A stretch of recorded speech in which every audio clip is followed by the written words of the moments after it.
Guys, I'm on San Marco in Uptown. I'm walking from Our Lady of La Leche to the Huguenot Cemetery, and I'm going to show you some of the things I walk by. This is the part of town north of Old Town. This is the neighborhood that I live in. There's a wonderful cupcake bakery in there. This is the ice cream place. There's some cool little shops here where they sell local stuff, and a cool little bookstore here. But this place, if you come to St. Augustine, come here to Sunday. See, there are lots of places where they took an old house and they turned it into cool things. Sunday is this wonderful brunch place. They make the best sourdough bread you're going to get in this town. They have wonderful brunchies, mimosas, fabulous muffins and coffee cakes. It's definitely a local place, but that doesn't mean that you can't come if you're not local. If you're a visitor, please come up here. You might be coming up here for this, the antique store, the vintage stores. Definitely stop into Sunday. They make their own pickles too. The owner is usually right behind the counter or bussing tables.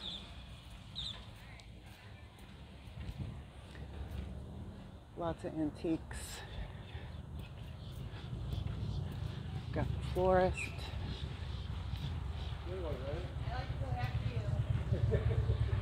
Oh, and you can see me in the window. Bleh.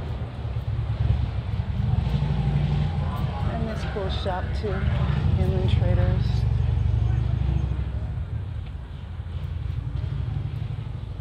Oh, your mom would like this. Okay, we're almost up to the cemetery already. One other place I will recommend to you. Just a short walk out of all the stupidity of Old Town, and it's pretty stupid. Are a couple coffee houses on both sides of the street. There's that place and the purple building. But I'm going to recommend to you that you try this one. Juniper Kitchen, because they roast their own coffee. Turning the camera away because there's people sitting out front. Juniper Market. And there's the Uptown Swinery. Snazzy pork chop place. Christmas shop that sells Christmas schlock 365 days of the year. Turning the camera because there's people walking by.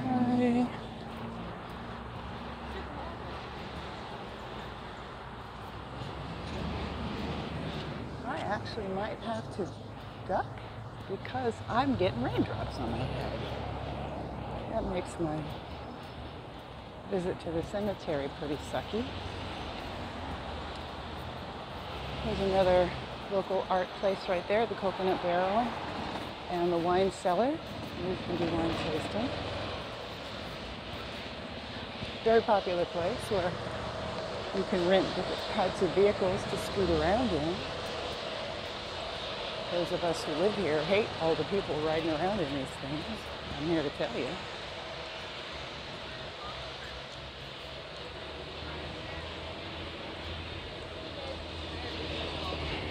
That's the new Castillo Hotel. Just recently opened, that I believe is built to resemble the hotel that Henry Flagler burned down. Oh, I didn't say that. Did I say that? Did I say that Henry Flagler burned it down? Yes, he did. Which was the San Marco Hotel. And it looked a lot like this, except it was bigger.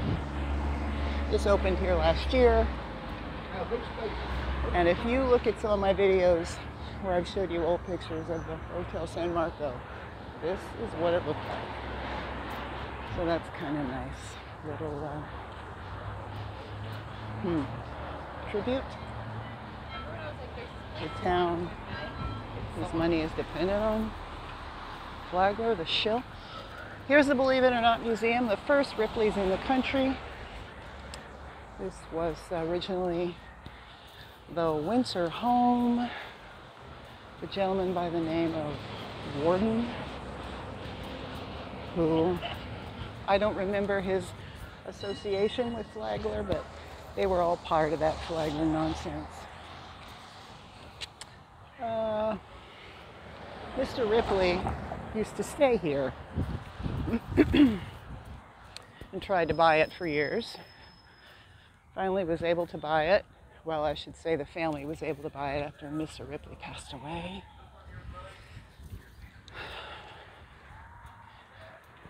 There were a couple fires here, like everywhere else, destroying all the history. See, of course, I don't believe that any white man built that. No. Look at those windows. Look at those turrets. Yep, that was here like everything else. Now we're coming up on the visitor center here.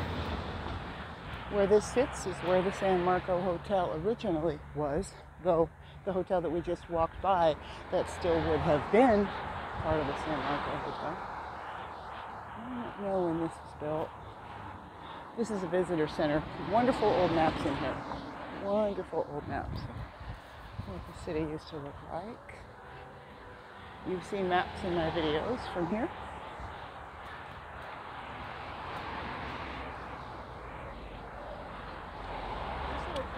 Across the street from the visitor center is the Castillo San Marcos. What do you guys think? Should I try to get a job being one of these tour guides on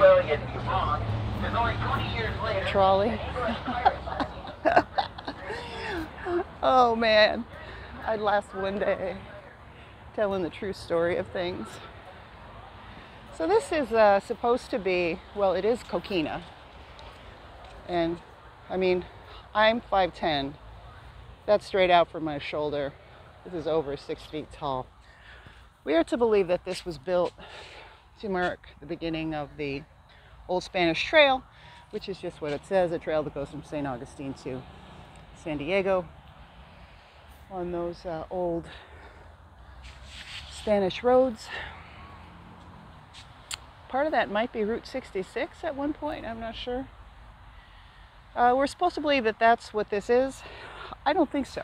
I think that this is part of the Antiquitech that was part of the Antiquitech of the fort. But that's just me. And then there's this. There was a plaque here.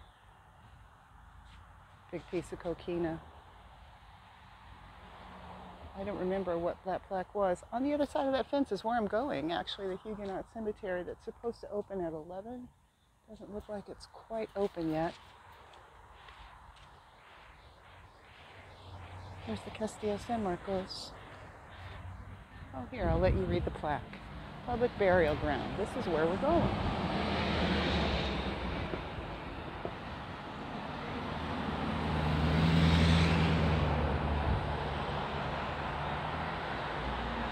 Internments were discontinued in 1844 because of the second yellow fever outbreak. There's the Castillo.